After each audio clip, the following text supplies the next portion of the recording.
है, बात अब ये खास है। आपका दिल हमारे पास है, हमारा दिल आपके पास है। आपका दिल हमारे पास है, हमारा दिल आपके पास है, आपके पास है। क्या आपको एहसास है?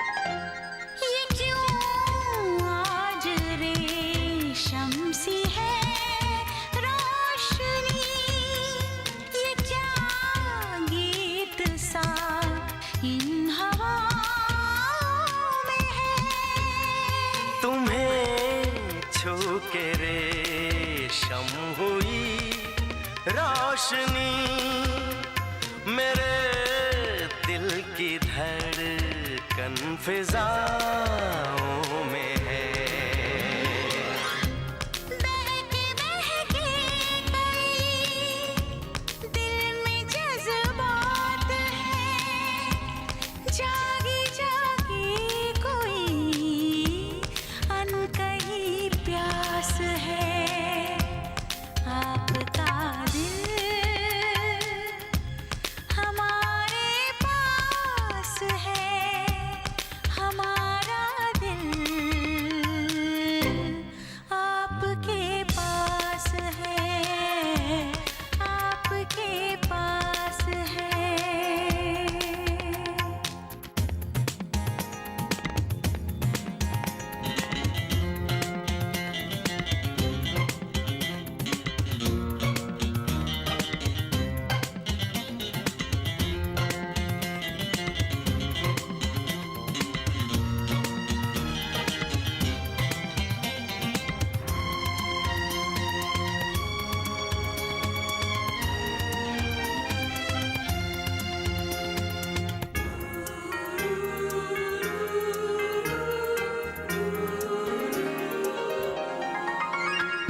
वो बादल उतरने लगे झील में, परिंदे दरख्तों पे गाने लगे। जो तुम हम सफर हो तो हम सफर, हमें सारे मंजर सुहाने लगे। मंजिलों से गले रास्ते मिल गए, सपने सच हो गए, पूरी हर आस है। आपका दिल हमारे पास है, हमारा दिल आपके पास है। आपका दिल हमारे पास है, हमारा दिल आपके पास है, आपके पास है।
दिल तो पागल है, दिल दीवाना है, दिल तो पागल है, दिल दीवाना है।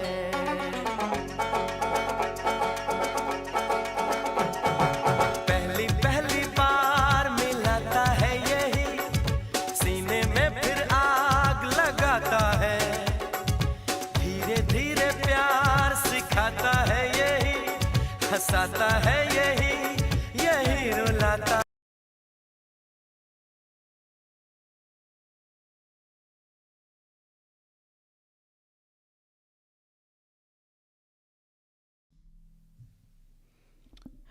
And a very good afternoon for those of you tuned in. To unmute your microphone or press and hold the space key to temporarily unmute. I really appreciate you taking some time to tune in here. I just want to mention here that our conversation with Mike Farwell will be aired a little bit earlier here, a little bit early. It's going to be starting in less than 10 minutes here on, for those of you watching live and listening live. So we apologize for any inconvenience, but that's the schedule today. So just hang tight here on the live stream. We will be getting started. There will be... we will not be playing anything for the next few... maybe we will. Yeah, I think I will. So just hang tight, and we will be with you in just a few minutes.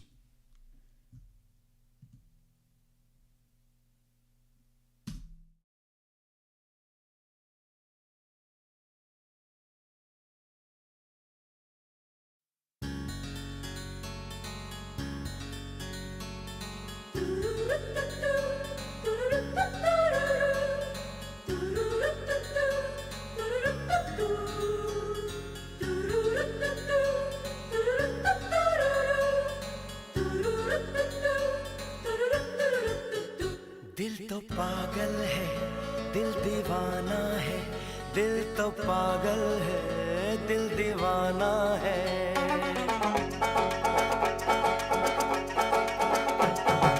पहली पहली बार मिलाता है यही, सीने में फिर आग लगाता है। धीरे धीरे प्यार सिखाता है यही, हंसाता है यही, यही रुलाता है। दिल तो पागल है, दिल दीवाना है, दिल तो पागल है, दिल दीवाना है। सारी सारी रात जगाता है यही, अखियों से नींद चुराता है। सच्चे झूठे ख्वाब दिखाता है यही, हंसाता है यही, यही रुलाता है। दिल तो पागल है, दिल दीवाना है, दिल तो पागल है, दिल दीवाना है।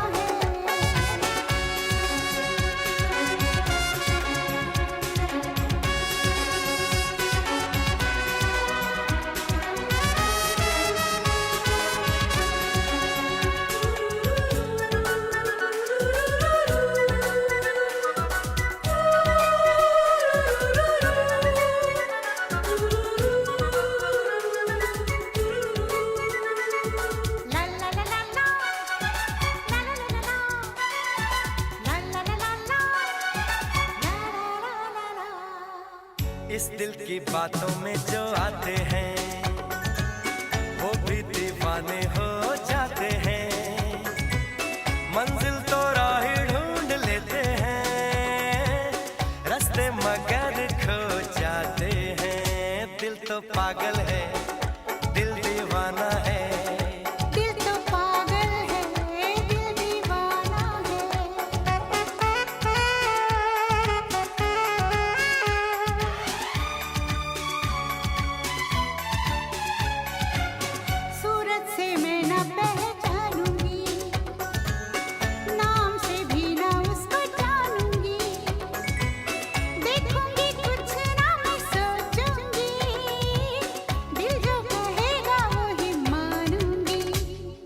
पागल है, दिल दीवाना है।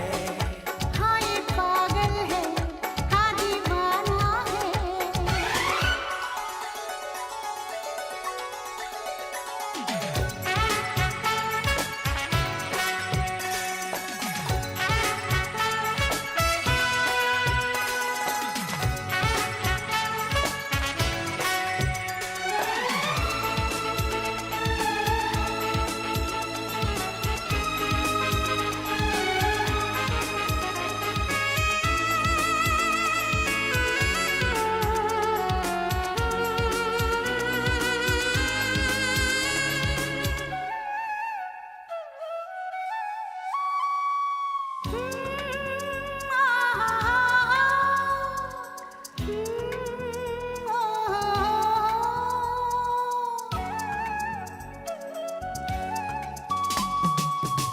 दिल का कहना हम सब माने, दिल न किसी की माने।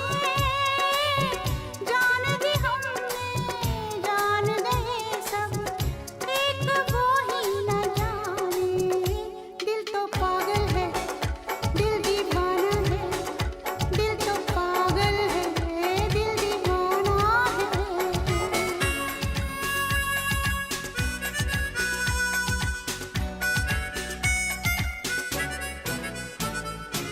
रहने दो छोड़ो ये कहानियां, दीवानेपन की सब निशानियां, लोगों की सारी परेशानियां, इस दिल की है ये मेहरबानियां। हो दिल तो पागल है, दिल दीवाना है। दिल तो पागल है, दिल दीवाना है। सारी सारी रात जगाता है यही, अखियों से नींद चुराता है। धीरे धीरे प्यार सिखाता है यही, हंसाता है यही, यही रुलाता है। दिल तो पागल है, दिल दीवाना है, दिल तो पागल है। दिल दीवाना है।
Okay, we are beginning in 1, 2, 3.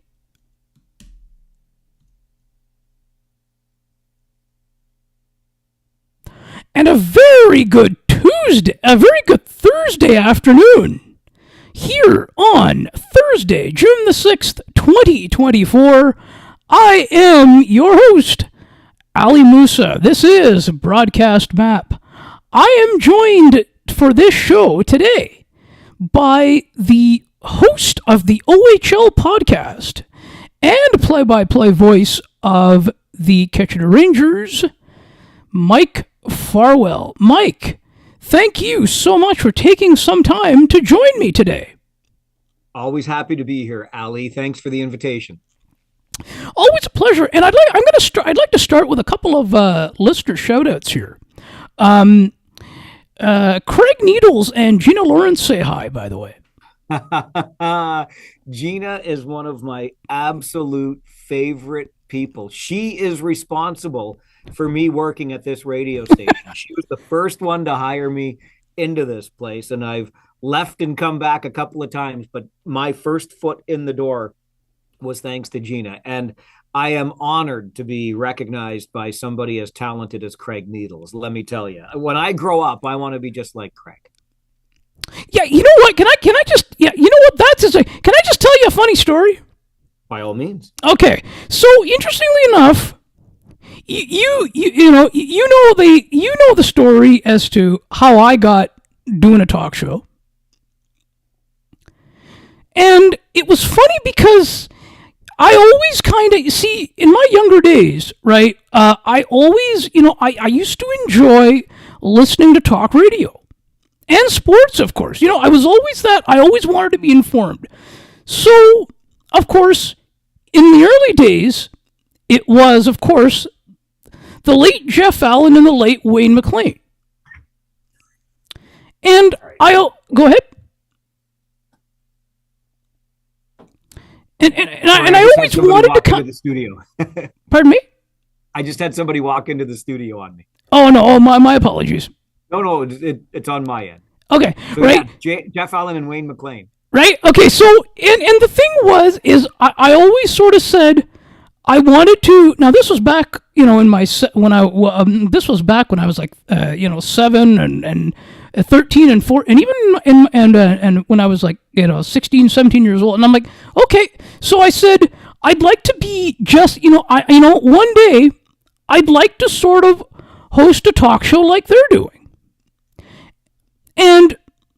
But see, what began to happen was that then I began to realize then I began to realize how the industry works, right? And then it became a thing where, and I said, and now of course I still wanted to do it, but of course now we've made it happen, I guess. I think it's awesome. I had similar inspirations that made me want to do this job, so I can relate. Right, and I think it's great that I'm doing this because it's something, especially with all the knowledge and things, it makes it a lot of fun. It sure does. Right. Yeah. So I want to start with the Memorial Cup. What did you think? Were you surprised that Saginaw came back to win it at the end of that game, or were you cheering for the Knights? I'll tell you, I was actually cheering for the Knights in that one. Well, I have to acknowledge that I don't know much about the WHL or the QMJHL, so the teams that come in from the other leagues to participate in the Memorial Cup. But it was my opinion coming into the tournament that the two best teams on the ice were the London Knights and the Saginaw Spirit. And I would have given, and still would, give the edge to the London Knights as probably the best team that we saw all season long in the Canadian Hockey League. But the beauty of the Memorial Cup, of course, is it's a short tournament, and one game, you have to play the one game of your life, and it can be the difference. So am I surprised that Saginaw won? No. Did I think London would win? Yes. And even within the game, when Saginaw got up 3-0, I thought, boy, oh boy, like still, there's no such thing as a safe lead against London. I would have loved to see Saginaw get a fourth goal.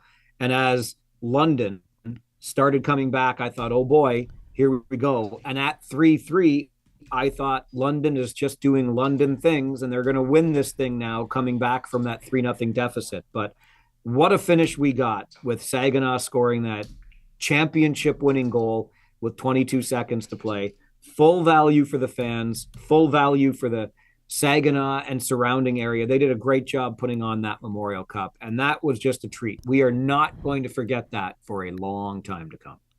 No, and full disclosure, I just mentioned there a couple minutes ago that I was cheering for the Knights in that one. Now, full disclosure, I am a Kitchener Rangers fan, by the way. Well, that's interesting because I'm pretty sure that there were 19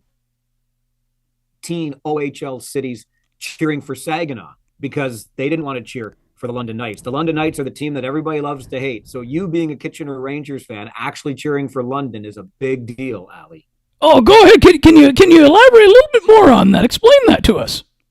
Well, London's the team that everybody loves to hate. Simple as that. I don't know of a fan in any other OHL city that has said, until you just said right now, that they cheer for the London Knights. London has a passionate fan base in London.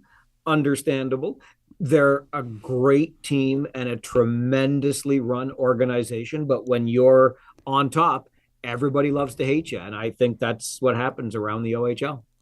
Yeah, I think so too. And it's interesting. So maybe there's a term for that. Maybe there's a term for that sort of thing. I, being a Kitchener Ranger fan, cheering for the Knights. I don't know what that term is, but I don't think it would be radio friendly. That's for sure. Oh, well, that's okay. We won't. Well, but I think too, but I mean, and I think that was the reason, because London had the edge there, right? I think for them to make it as far as they did, they had an edge because they were clearly the winner there, and I think Saginaw certainly coming out on top. I think you're right that it made it for an interesting tournament. Yeah, it really did. And like I said, it's a short tournament. You see each team once in the round robin, and then they determine semifinals and finals. But all it takes is one good game, and you can be crowned national junior hockey champion, and that's what the Saginaw Spirit are now. Yes, and what about, like, did it often kind of like Did it surprise you in a way, though, that, I mean, now, as far as the Rangers go, did it surprise you that they only went as far as they did? I kind of thought that they would have a bit of I thought that, not an edge, but I thought that they would at least extend that series with the Knights to 7 games, but I don't know if I can say I was all that surprised. Yeah, I would agree with that, Ali. I don't think that where the Kitchener Rangers finished after getting out of the first round and then losing to London in the second round, I think is what we could have rightly expected from the team, unless it would have been a season for the Kitchener Rangers that just was one of those Cinderella stories, right? You look at the first half of the season, and I've documented it many times.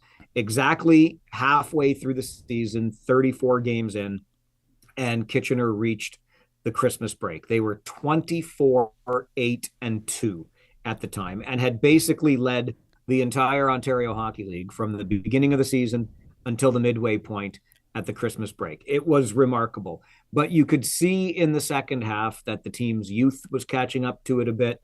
The team's size, the way it was built, was catching up to it a bit, as the sort of heavier teams that play a heavier game and are built for longer runs kind of started to catch up. I think the schedule caught up with the Kitchener Rangers a little bit. And as much fun as it would have been, because the Rangers had so much travel in the second half, that's why I say the schedule caught up with them a little bit. As much fun as it would have been to watch a team go through an entire season and an entire playoffs like the Kitchener Rangers started the season, because nobody expected them to do what they were doing, right? They were younger, they were smaller, that sort of thing. It would have been a lot of fun, but it just wasn't meant to be. And those stories are that rare for a reason. It takes a certain kind of team, the way you build it. It takes a certain amount of luck. All kinds of things have to come into play. It takes a certain amount of experience that the Kitchener Rangers just didn't have this year. So where they ended up, I think, is pretty much, by the time the playoffs began, where we thought they would end up. We thought they could win a round, and they did against a very good Erie Otters team. And then they got knocked off by the mighty, mighty London Knights. And what about UC Ahokas coming in from Finland there? What did you think of his coaching style? Do you feel he had them on the right track? I kind of felt that he did a terrific job as head coach, especially in his first year in this league. I would agree with that. I thought as a first-year coach, no matter where he hailed from, he was a success at this level. No question about it. Obviously, it's a nice part of the story to have him be the first European-born head coach in the Ontario Hockey League, but that just makes for a nice subplot. I think you're absolutely right about the success that he had. I think he's the right kind of coach at this level. You go back to him, of course, winning the World Junior Championship with Team Finland back in 2019. So he knows how to coach players at this level. I thought that players under UC Ahokas' guidance, and the rest of the coaching staff in Kitchener as well, Jeff Kurzakis and Brad Flynn, they did a tremendous job developing these players. And I think the immediate future looks pretty bright for the Kitchener Rangers. Yeah, I think so too. And Mike McKenzie has been extended. Do you think though, in a way? I think one day he could easily, or I have a feeling that he may just end up one day, trying to get in somewhere in the NHL. Because I think that's sometimes a lot of people's hope, that who start at that level, or their goal to get to that level. I don't think there's any doubt about that. And look, Mike McKenzie's been with the Kitchener Rangers organization for 10, might even be 11 years now, but he's spent a lot of time learning and growing at this level. I am certain that he would love to win a Memorial Cup before he takes that next step, but I have little doubt that he, like so many in this league, as you mentioned, Ellie, players in this league, coaches in this league, managers in this league, officials in this league, you name it, office staff in this league, all tend to hope for that next level and get to the National Hockey League and do a job with one of those 32 teams. So I don't have any doubt that Mike McKenzie would ultimately one day like to be in the front office with a National Hockey League team. I honestly think it'd be a good experience for him too. Oh, without question. Look, when you get into sports, whether it be sports writing, sports broadcasting, playing sports, I would be surprised if you get into the game and you are a competitor, if you're in the game at all, unless you've only ever played for fun, which is great. But if you're playing the game with any level of competition attached to it, I think you always want to get to the very best, to the very top of the game. Right. So the National Hockey League is that. It's like for people in our line of work who are in media, they probably have aspirations of getting to Toronto, for example, to do their job, because Toronto's the biggest media market in all of Canada. So I don't think it's any different. When you're involved in a competitive industry, you want to test yourself against the very best in that industry. Yep. Yeah, and there are a lot, and there's a lot of that in, like, and you're right, there's a lot of that in media too, and I think but it's certainly an interesting time. Like, if you look at it, it's a very interesting time in Canadian media at this point. Oh my goodness. Is it ever? We could do a whole separate podcast just on that. You know what? I'd love to down the road if you'd like. it is absolutely an incredible time, really, Yeah. in Canadian media, from newspapers in small communities being closed down to radio stations being going dark, right? Which means they Yeah. go off the air entirely. Other radio stations being sold. It's, the last move. So we've got, uh, was it Torstar, Metroland selling off closing a bunch of those small community newspapers. Bell, one of the biggest media players in this country, flat out saying that they don't think the traditional AM radio model works anymore. So they sold off some of their AM radio stations and closed. Yeah, I didn't understand that quote. I don't know where you got that from. I really don't. I'm with you. Well, it's I don't understand where that, and it came from a lawyer. Wherever there is revenue to be made or earnings to be made for shareholders, that's where big companies tend to have their focus. So it's a really interesting time. I like to think on my most optimistic days that the landscape will settle in media and maybe even start to see some growth again. But right now, these are very, very interesting times. But I think it depends, though, in that regard, what avenue that the growth is. If they are able to bridge that, if they're able to sort of bridge it together and not being scared of and I'm being careful. I recognize your position here too. But I think as long as there's that bridge, and they recognize that instead of being scared of emerging technology, like the streaming services, the podcasts, the AI side of it, I think if it's embraced in the way that that it can be utilized together in conjunction, I think there's certainly some opportunity there. Sure there is. And I think there's plenty of room, plenty of pieces of the pie for us all to have our own little piece. One of the things that makes me still believe in radio is I believe it to be a more stable and reliable product. The disruption that's happened within the industry notwithstanding, I mean, once tuning in vehicles disappears, that's going to be a really big blow to radio, both AM and FM. But really, you think of what cabin radio was able to do up north during wildfire season last year. It just comes across as being a reliable source, a stable source, something sometimes, over the air radio can remain operational when streaming services go down, for example. So there's still a niche that I think radio will always fill.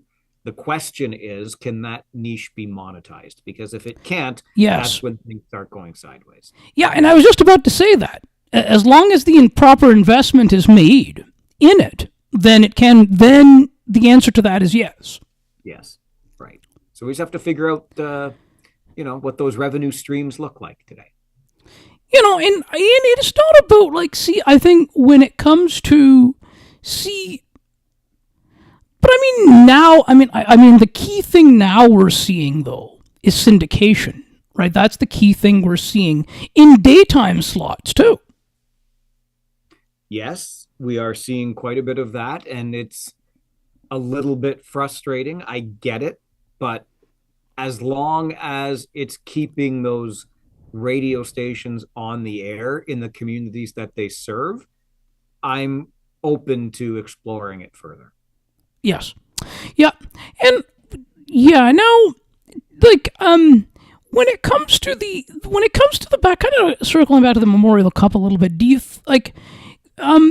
does it make sense to you? Do you like the way that they do it? Because I think that because one thing I can't say that I'm too fond of is that how, if whoever the host is of the Cup gets to still be in the Memorial Cup round, they're automatically in, regardless of whether they either made the playoffs or not. Yeah, it's the age-old question, Ali, and I wonder about that myself. I think, though, every time I'm asked and every time I get into a conversation about it, I think that what we currently have is the best use of an imperfect system. Somebody suggested to me and got me thinking this past week because of the way the Memorial Cup played out.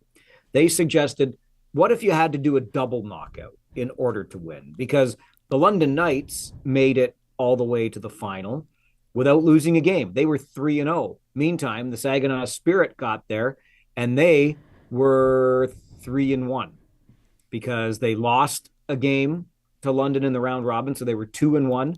Then they had to play a semifinal game to be 3-1. So when London lost, they had lost just once. So both teams, well, Saginaw improved to 4-1 at that point. They played the extra game, but both teams had only lost one. So he said, what if Saginaw had to do a double knockout in order to win? I still think that, look, it's a short tournament, as I said before. Yep. Great teams can win important games, even in a short tournament. And I think that's what we saw Saginaw do.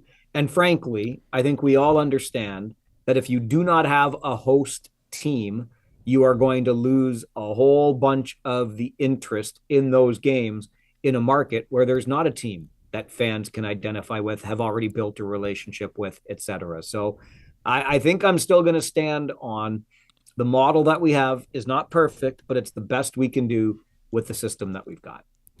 I'd like to see them go NHL style a little bit, though. I think that would be interesting. So you mean everything's just the best of 7 up until the end? Yep.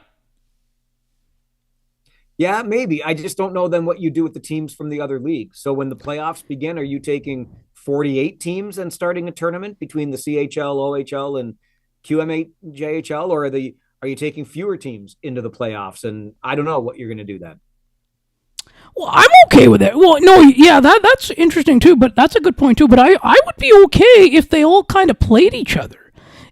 In like in say each round of the play, and each round, I think in each round of the play, I think if they kind of each played each other, I think it'd be I think it'd be interesting because I think because what I really like here is seeing teams that you wouldn't ordinarily see. I think that is what, and it was always the thing when in Major League Baseball when they started the whole. Remember when they started the whole interleague play? It was the same thing, although now we're seeing more of that because there's an odd number of teams. But I think that, I mean, I kind of like that because you don't get to see teams that you get to see teams that you wouldn't ordinarily see, like the Pirates, for example. I like that aspect of it for sure, but financially, that just wouldn't work for the Canadian Hockey League. Yeah, I know you're right there. That's a very good point. First round of the playoffs between Kitchener and Kamloops. Well, like there's just you couldn't go back and forth. It would just be economically devastating to the teams. So I think the system that we have, while not perfect, is the best use of it. Yep. No, I agree with you. I agree with you. Yep. And how about the Farwell for Hire? Is that still going on right now, or? We just wrapped it up yesterday on June the 5th, or as I like to call it, May the 36th. We put an end I love it. to our 11th annual campaign. Awesome stuff. And where can people find you online? If I'm at Broadcast Map. You're at Farwell_OHL. You got it. Farwell_OHL or Farwell_WR on Instagram. Listen, if you Google my name, something will come up. I've found a few places on the internet to hang out. Awesome stuff. And anybody can get a hold of you, chat with you, strike up a good conversation. That's what it's all about. When we're talk show hosts like you and me, we're always open for a conversation. Absolutely. And I will end that. Well, Mike, I want to take this opportunity. Thank you so much for joining me today here. And I look forward to doing a part 2 down the road real soon. Maybe we can do a little media chat in the future some more. Ali, thanks very much for inviting me back on the show. I appreciate it. Yep. You've got an open invitation here anytime. Thank you very much. And I will be back Tuesday. We're going to be on June 11th, where I will be joined.